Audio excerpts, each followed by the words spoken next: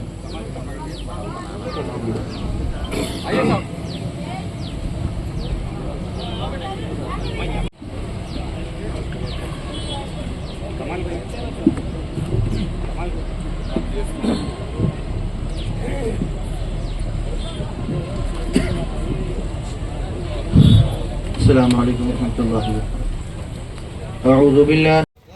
और बासित साहब जल्दी है। राइट। और असद साहब से ख्वाहिश की जाती है कि वो भी शाल पोछी करें। असद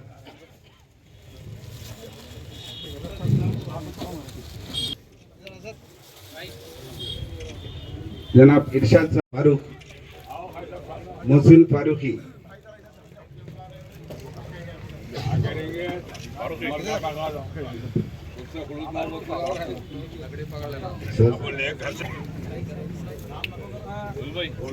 और टीवी रिपोर्टर जनाब इरफान साहब भी जीवरेड्डी साहब की गिलपोशी करी।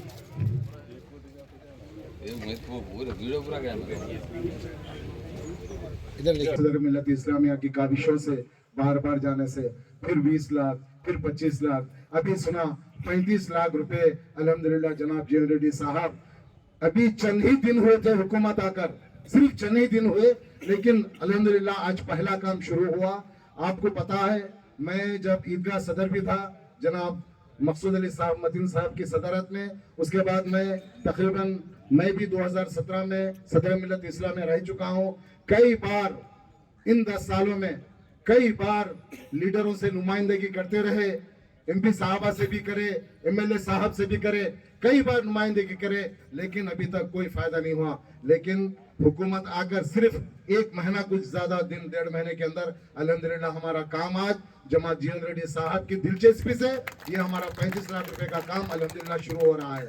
अल्हम्दुलिल्लाह खुशी की बात है। मैं तहे दिल से और सारे मुसलमानों की तरफ से मैं जनाब जीवनरेड्डी साहब को मुबारकबाद देता हूँ, क्योंकि यहाँ पर कई बार ऐसा हुआ नमाज नहीं पढ़ सक रहे थे। जब बारिश हो जाती थी, हालांकि हुकूमत की जानिब से टेंट्स वगैरह सब दिए जाते थे, लेकिन जब बारिश हो जाती थी तो जब मिट्टी होती थी नमाज पढ़ ही नहीं सकते थे। कई बार चांदने अदाले जाए नमाज भी लेके आए तो भी इतना पानी यहाँ पर ठहरा हुआ रहता था। लेकिन अगर यहाँ पर अभी जो फर्श हो जाएगा इंशाअल्लाह तो वो हमारी खुशकिस्मती है कि चंद ही दिनों में अल्हम्दुलिल्लाह तो 35 लाख रुपए सैंक्शन हुए हैं। मैं सारे मुसलमानों की तरफ से जनाब जीवनरेड्डी साहब का शुक्रिया अदा करते हुए अपने बात को खत्म करता हूँ। मुसलमान भाइयों को मुबारक पेश करते हुए अब जब मैं म्यूनसिपल चेयरमैन सदर जीवनरेड्डी साहब मिनिस्टर थे, जब ये कॉम्पाउंड वॉल बनाने का जब मौका मेरा को भी मिला, क्योंकि तो बहुत दिन से ये मसला था, कभी इलेक्शन आए तो स्लॉटर हाउस और ये ईदगाह का कॉम्पाउंड का मसला था। मैं चेयरमैन ऐसे जब 2 मसला भी खत्म हो गया, स्लॉटर हाउस हो गया, ये हो गया, फिर अभी भी फिर अब फ्लोरिंग हो रहा है, तो बहुत खुशी का बात है। आज जो इसमें शामिल होने का मौका दिए से उसको फिर एक बार मुबारक पेश करते हुए इजाज़त ले रहा हूँ। बरकातहू। मैं तहे दिल से मेरी कमेटी और कौम मिलत के तरफ से मैं जीवनरेड्डी साहब का शुक्रिया अदा करता हूँ। ये जमाने से हम लोग बहुत तकलीफ, मतलब कभी भी बकरीद रमजान के जो नमाजें होते थे हमारे को बहुत तकलीफ होती थी। अल्हम्दुलिल्लाह अब के हमारे को इसका फायदा होगा इंशाल्लाह। मैं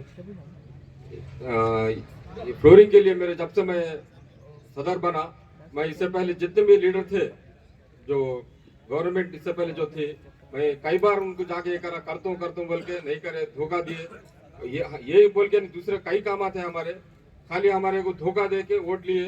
ये धोखा देने वाले लीडर हैं। मैं आने वाले पार्लियामेंट इलेक्शन में हमारे जीवेड साहब को भारी अक्षर से जिताना बोल के मैं आप तमाम से ख्वाहिश करता हूँ। मैं साधारण में साहिब समाज से मैं बात कर रहा हूँ। आज हिंदुस्तान में जरूरी है कांग्रेस पार्टी आना। आप लोग समझ रहे होंगे, कुछ लोगों को समझ रहे होंगे, अरे सदर है के पार्टी के आज जरूरी है मेरे बात करा। अगर मैं बात नहीं करूंगा तो तुम लोग सब जने भटक जाते।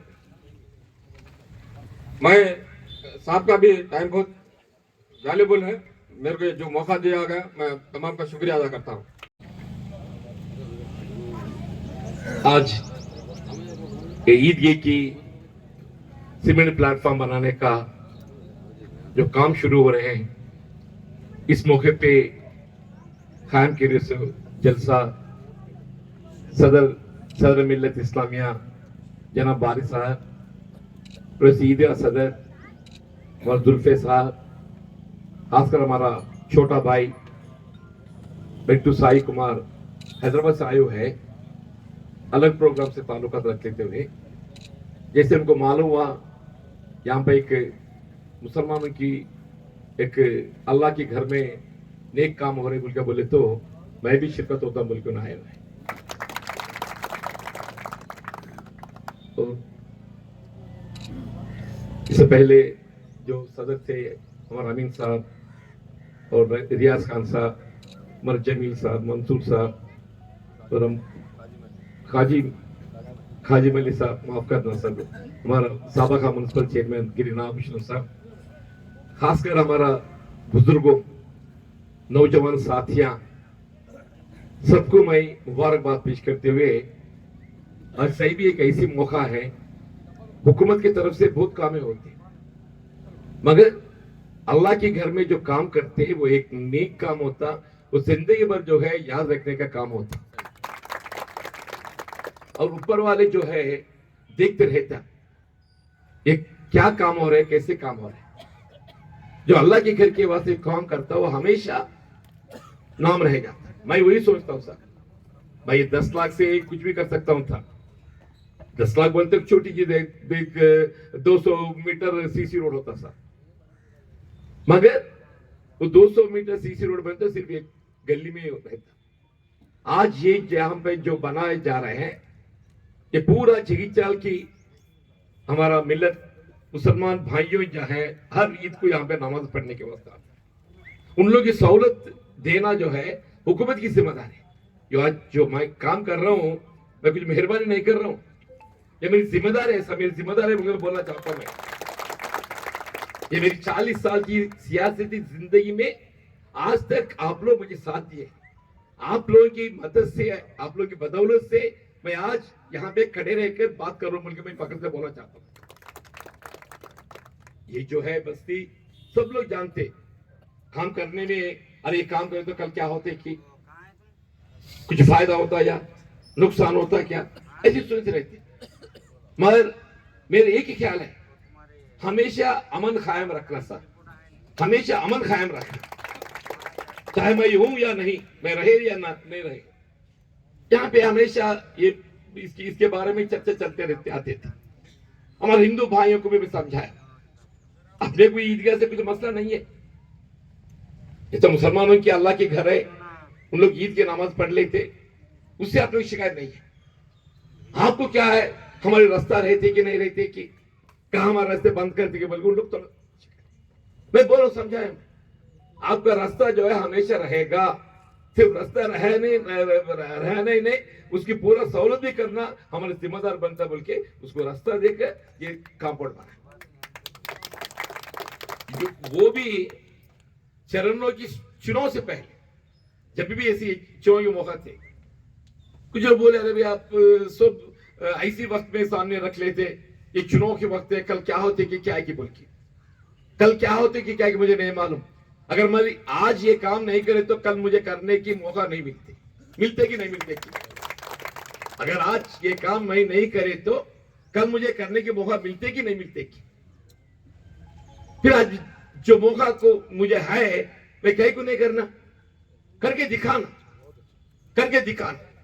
जगित्याल में भाईचारा, अमन, हिंदू मुस्लिम एग्जाइटी से रहना बोले तो एक काम नेक जिंदगी जीवन रेड्डी जिंदगी में क्या करे बोले तो जगित्याल में अमन कायम रखने वास्ते ये काम करे बोल के हर हिंदू हर मुसलमान बोल रहा हूं मैं।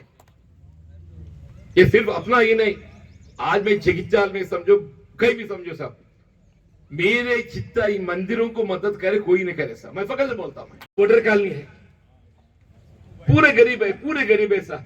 उन लोग 50 लाख रुपए जमा कर लेके राम मंदिर बना ली सर, 50 लाख से। ये अंतरगामा इस तरफ थे, केनाल उस तरफ बॉर्डर बसते रहते सर।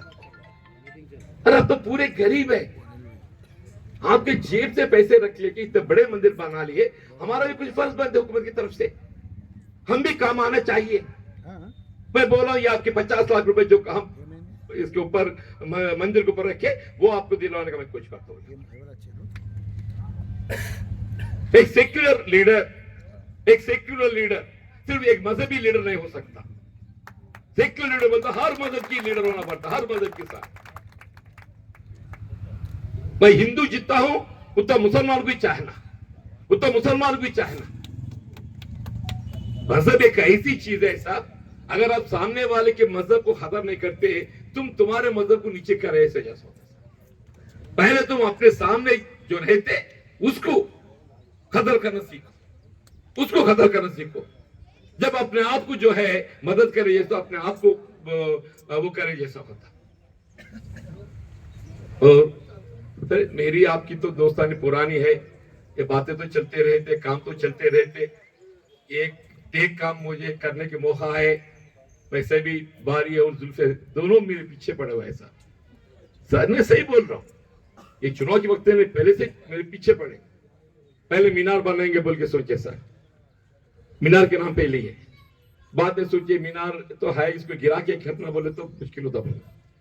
बाद में मैं कब्रिस्तान की दीवार बनाएंगे बोल के, कब्रिस्तान ही चले सर, कब्रिस्तान वहां पे एक नया लिए साहब, रेलवे पंप के पास से है।